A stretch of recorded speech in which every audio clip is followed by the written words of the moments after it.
Hamba-hamba Allah yang kami muliakan, akhirnya ada seorang lelaki dalam usia 28 tahun. Lelaki ini tinggi, gagah, orang Mesir.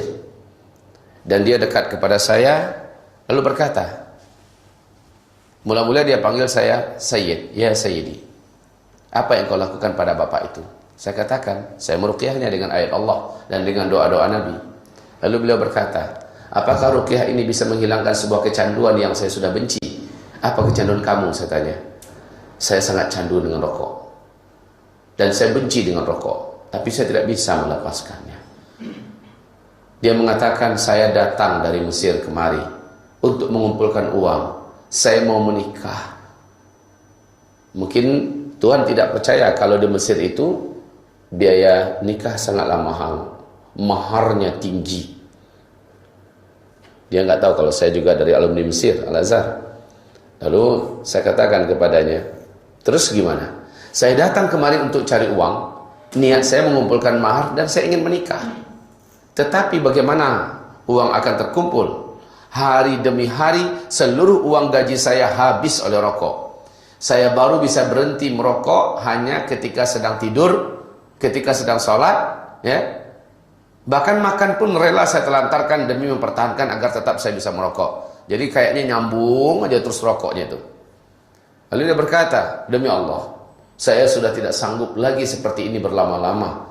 Saya tahu rokok ini tidak baik, tetapi saya tidak mampu meninggalkannya. Saya sudah mencoba berulang, mencoba dan terus mencoba dan gagal lagi. Saya katakan, apakah ini asli dan murni dari lubuk hati Anda yang paling dalam? Beliau mengatakan, wallah, iya demi Allah, katanya. Kalau begitu kata saya, sini, duduk tepat di hadapan saya. Saya pakai kursi lipat ya, di Tanah Haram itu kan banyak kursi-kursi lipat yang diwakafkan untuk duduk, ya. Saya duduk di atas kursi lipat itu, saya persilahkan anak muda ini untuk duduk tepat di hadapan saya dan sama-sama kami menghadap ke arah kiblat. Ka'bah jaraknya kurang lebih 75 meter dari kami. Saya letakkan telapak tangan kanan saya di dadanya, kemudian telapak tangan kiri di ubun-ubun kepalanya, lalu mulut saya dekatkan ke telinganya yang sebelah kanan, saya mulai membacakan ayat-ayat Allah SWT. Di tengah-tengah itu saya katakan dengan beberapa kalimat dengan bahasa Arab tentunya, wahai musuh Allah, kamu yang bersarang dalam tubuh pemuda ini, saya perintahkan kamu dengan nama Allah keluar. Pemuda ini tidak suka dengan kamu dan juga tidak menginginkan kamu lagi. Maka dengan ayat-ayat Allah, saya perintahkan kamu keluar dari tubuh lelaki ini.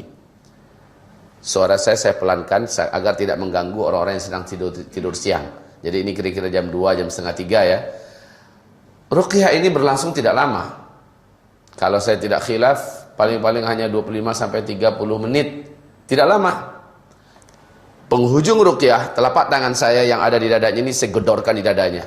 Sambil sesekali saya katakan, ukhruj ya aduallah, ukhruj ya aduallah. Karena saya yakin, pemuda ini mencintai rokok di mana asap dimasukkannya ke dalam mulutnya, sementara dia benci dengan rokok, tetapi dia tidak mampu meninggalkan rokok, semacam ada dorongan yang begitu kuat untuk tetap merokok. Nah, saya yakin ini bukan dia lagi. Yang mencintai rokok itu bukan lagi si pemuda. Tetapi sudah ada makhluk lain yang menjadikan dia ketergantungan dengan rokok. Setelah saya gedor beberapa kali, dia pun terbatuk-batuk ringan, batuk-batuk ringan. Setelah itu selesai, ditutup dengan salawat. Kemudian kami bubar.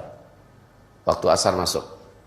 Maghrib pun masuk. Dia tidak ada nampak. Biasanya nampak, sekarang tidak nampak. Waktu isya, dia juga masih nggak ada. Ya gimana mau ada, asal orang udah keluar saja menjelang asar, atau apalagi setelah asar nggak akan mungkin bisa masuk lagi ke Masjidil Haram. 10 terakhir apalagi orang berebut-rebutan untuk dapat masuk ke dalam masjid. Intinya selepas salat tarawih pukul 12, pemuda itu datang dan mendadak saja saya dipeluknya kuat-kuat dan dia tidak mau melepaskan. Sambil berkata, syukran ya Syekh, jazakallah khair, jazakallah khair. Orang sana kalau jazakallah itu jim itu G ya. Jazakallah khair, jazakallah khair.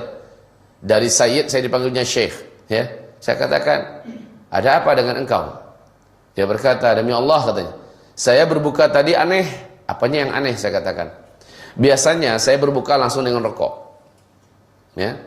Dan saya tidak akan melepaskan rokok ini kecuali apabila saya sudah sholat.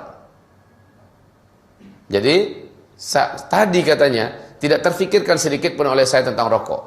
Saya berbuka seperti layaknya orang lain berbuka dengan kurma, dengan susu dan lain-lainnya.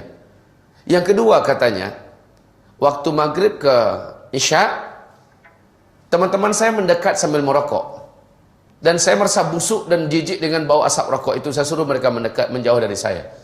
Padahal katanya sebelumnya, saya teringat dengan rokok dan sangat kuat ingin merokok. Serta bau asap rokok itu sangatlah enak bagi saya. Ini saya menjadi benci. Dan saya menjauhkan diri dan saya suruh mereka juga menjauh dari saya. Selepas isya, yang aneh juga katanya, ada teman saya menyodorkan rokok kepada saya. Saya merasa jijik dengan rokok itu. Ini subhanallah. Nah ini kaum muslimin, adanya sesuatu yang menyimpang daripada normalnya manusia. Coba rokok itu pada hakikatnya normal nggak? Asap rokok yang begitu pahit dan nggak jelas rasanya, mengganggu di lidah, di bibir segala macamnya. Apabila kita orang normal mencoba mencicipi, luar biasa tidak enak. Tetapi kok ada orang menjadi kecanduan begitu? Bukan dia lagi. Bukankah kita tahu? Salah satu di antara energi daripada jin dan syaitan adalah asap. Sementara rokok itu adalah menghisap asap. Makanya dikatakan smoke. Ibarat Allah yang kami muliakan, akhirnya orang ini subhanallah, sebatas kami bersamanya, dia membenci rokok. Saya tak tahu perkembangannya bagaimana. Ini menandakan apa? Ketika diusir ukhruj ya aduallah, persis seperti Rasulullah SAW mengusir jin atau syaitan yang mengganggu sahabatnya sehingga tidak susah untuk mendapatkan khusyuk dalam solat. Selalu pecah dan buyar konsentrasinya, teringat yang macam-macam dalam solat. Bahkan banyak lupa-lupa dalam rakaat dan segala macamnya. Ketika dipukul dadanya oleh Nabi, ukhruj ya aduallah, ini menandakan syaitan itu ada dalam tubuh manusia. Dan memanglah kata Rasulullah SAW, sesungguhnya inna syaitan yajri fi ibni adam majrad dam fadayyiquhu bis-shaum. Sesungguhnya syaitan itu di dalam tubuh manusia adanya di dalam aliran darah, kata Rasul. Dan dia berpindah-pindah dari bagian tubuh manapun dengan sesuai dengan peraliran darah. Fadayyiquhu bis-shaum. Maka persempitlah para setan-setan itu mengalir di darah kamu dengan saum, dengan puasa. Ibarat Allah yang kami muliakan.